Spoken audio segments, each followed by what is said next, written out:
I don't think there's anyone in America that supports the WNBA more than NBA players. What's up, everybody? Welcome back to Life So Crazy. It's the Vongola Boss here. Draymond might stop you out, but he won't tell a lie. It's a good day today because we're talking hoops. And as a hooper, I've been meaning to get this off my chest for some time now. That being this whole Caitlin Clark drama. For years, WNBA players have been demanding pay and treatment on par with the men's game while failing to understand their product does not produce the same outcomes. It's a league that is subsidized by the NBA and has failed to turn a profit in the entirety of its existence. But the Caitlin Clark effect may very well change that, as she's boosted ticket and jersey sales on top of the WNBA announcing that players will fly charter this season. Now, are there other rookies that people are paying attention to? Sure, but let's call a spade like LeBron.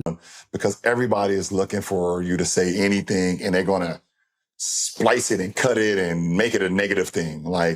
And I think for her, the one thing that I love that she's bringing to her sport, more people want to watch. More people want to tune in. I saw for the first time that they had a chartered plane for the first time in their league history. You know, they flew private. That should be celebrated in its own right. From anyone that's, you know, in sports that's flown commercial or flown, you know, charter, that should be celebrated. And it's because of Caitlin Clark. Don't get it twisted. Don't get it f***ed up. Caitlin Clark is the reason why a lot of great things is going to happen for the WNBA. But for her individually, I don't think she should get involved on nothing that's being said. Just go have fun, enjoy. She's set to become the face of the league and is putting money in the WNBA's pocket. Yet despite that, it's women who are hating on her the most. I said this last week. It's not because the stars haven't been there. They just didn't have the machine behind them. Who plays like her, though, Caitlin? What I'm saying is Diana. Diana didn't play like that at UConn. She didn't play like that. No, Gino in the even NBA? said it. She didn't play like that. In the dub, she did. I'm talking about in college. Who plays the style that how What Caitlin is the plays? style? Just threes? What? Bro, what are you talking about, man? Wow. It's not just threes, What though. is her style? She New pick school. and roll. I don't know. She makes threes. She makes tough shots. She's a great passer. She So finishes you at don't all think levels. anybody in the league can shoot threes? My problem is you are a hater. I remember loving the game, and the game not necessarily loving women back, right? At all. At all. And the WNBA started in 1996. First games played in 1997. It's 2024, and we're just really now talking about it. And so if Caitlin Clark is the vehicle that will bring this sport that I have loved so much and so long to little 5-year-old girls playing in Harlem, I say yes, bravo. I have no problem with that. I do think that there is a thing called pretty privilege. There is a thing called white privilege. There is a thing called tall privilege. And we have to acknowledge that. And so part of it is about race, because if you think about the Brittany Griners of the world, you know, why did she have to go to play in Russia? They wouldn't pay her. Because they wouldn't pay her. Because they wouldn't pay, not because she was black, but because they didn't believe in the WNBA. This is part of my point. So now, you know, Caitlin Clark is bringing this money, these sponsorships, we hope, into the league, and other players will benefit from it. But I do think that she is more relatable to more people because she's white, because she's attractive. Bro, I'm out, man. Do you know why they wouldn't pay Griner? Because she wasn't bringing in money. 2 words, rent free. The only thing we need to acknowledge is Caitlin Clark is like that. We will not tolerate no Caitlin Clark slander when she's changing lives. After seeing the clip of the Indiana Fever on their first charter flight, every arena Caitlin Clark plays in this season needs to have "Thank you, Caitlin" up on the Jumbotron. Caitlin was just chilling like, I'm used to this. Now, on to these hater takes. Tall privilege? Ma'am, this is basketball.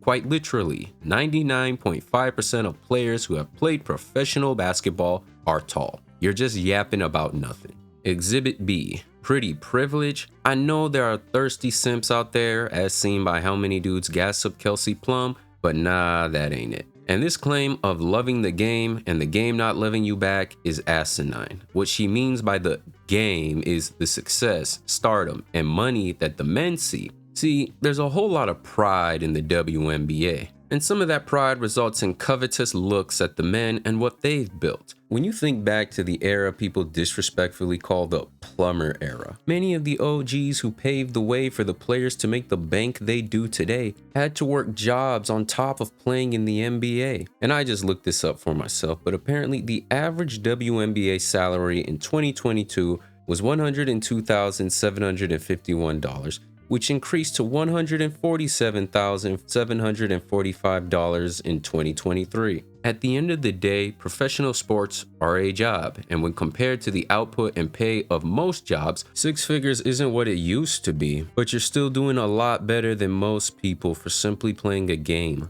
I have friends who play basketball professionally overseas, and while you can make some solid money, you gotta work your way into certain divisions to start seeing that type of bread. Tangent aside, is there some truth to Caitlin Clark's race factoring into her popularity?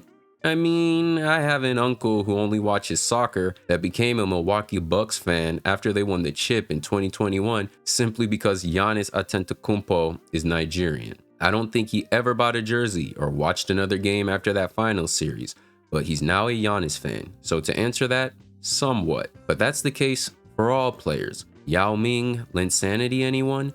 But race alone isn't going to keep a player relevant or popular in the long run. Their play will.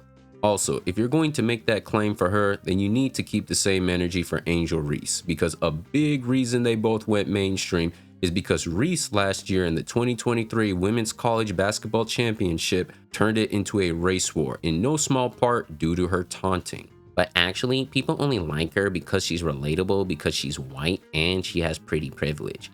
My friend, please look at this list of Caitlin Clark's accomplishments. Nah, the reason she gets the attention she deserves is because she's a certified bucket hitting right behind step back threes from the logo a la Steph Curry style. And that's to answer Lexi Brown, who's apparently clueless about what the style of play is. And don't let Caitlin have her Steph Curry wake up moment like Steph's 54 at the Garden. It's funny, cause Steph to a degree faced this type of goofy criticism when Golden State was terrorizing the league from 2015 onward. People discredited him cause he was light-skinned. And wasn't Shaq salty because he was named the first ever unanimous MVP? Point is, Steph, like Caitlin, became a household name because of their play. I don't watch as much basketball as I used to, but the games I've seen from Caitlin is very reminiscent of Steph Curry, my favorite player of all time. It's not just the threes being made, but the style in which they are. It's watching a player who is a threat the moment they take a step past half court, that has a green light the moment they get even a little bit of space. If the Iowa LSU rematch proved anything, it's extremely lonely being on Caitlin Clark's island. One area I believe the WNBA will beat the NBA at, it's caddy drama. Look no further than Angel Reese throwing shade at Caitlin Clark. A few days ago, she tweeted this, and that's on getting a win in a packed arena, not just cause of one player on our charter flight. Hashtag Skytown. What in the name of look at me ass tweets? Rent free. No lie, you should have kept this one in the drafts, or better yet, should have ended the tweet with, "Thank you, Caitlin," cause her being the villain in their back and forth is the main reason she's a household name now. Big ups to Caitlin Clark for the simple fact she been on her P's and Q's, ducking all the BS, salt, and jealousy being thrown her way. The WNBA needs to have "Thank you, Caitlin" patches on those jerseys this season, and hold a meeting with all the teams saying, "Don't y'all hurt this girl now, cause if she goes out for the season, all that revenue you stand to make goes out with it. Don't get it twisted." You women out there, y'all petty, man. Hey, LeBron, you're 100% right on these girls hating on Caitlin Clark. Y'all petty, girls. I expect men to be petty because we're the most insecure group in the world. Yeah, you are. Y'all should be thanking that girl for getting y'all ass private charters, all the money and visibility she bringing to the WNBA. Don't be petty like dudes. Listen, what she's accomplished. Give her flowers. Stop being petty, all you women out there. She got y'all ass charters. She bringing all y'all this money to the table, but y'all being petty like dudes. LeBron, you are 100% right. Y'all girls, stop being petty.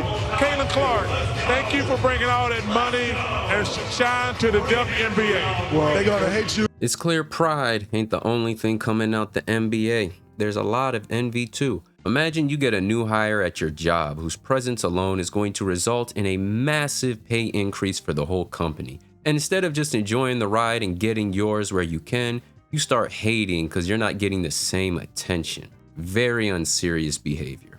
Anywho, like, subscribe, and Wolves in 7. It's been the Vongola Boss, and I'll catch y'all next time. Peace.